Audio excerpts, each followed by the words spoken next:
Chikhale family at home quarantine. लेखक नितीन थोरा. भाग 17. तंबाखू इज अ लव्ह.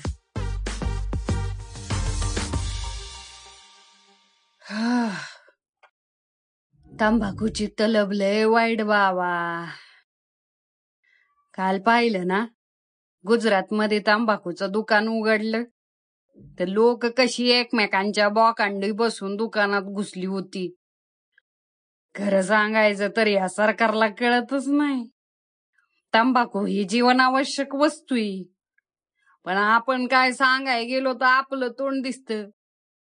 मामा, तंबाखूची लयच तलब झालेली दिसती तुम्हाला. हातावर हात चोळत सोसायटीचा वॉचमॅन असं म्हणाला तसं चिखले मामांनी केबिलवाण्या नजरेनं त्याच्या डोळ्यात पाहिलं. आता काय सांगू तुला, सगळ्या दोस्तांनी दगा दिला, पण तंबाखूनी कधीच बेईमानी केली नाही बघ.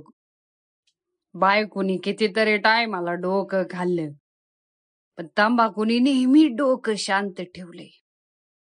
अवकाळी पावसाने शेताची नुकसानी केली तवा बी तंबाखू माझ्यासोबत होती, आणि मार्केट यार्डातून कांद्याचं 2-2 लाखाचं बिल निघायचं अरे, तवा बी तंबाखू सोबत असायची बघ. गरिबी आली म्हणून कधी माग हटली नाही, का श्रीमंती आली म्हणून कधी डोक्यावर बसली नाही. पण साला ह्या कोरोनाने तिला बी गायब केली. Sample complete. Ready to continue?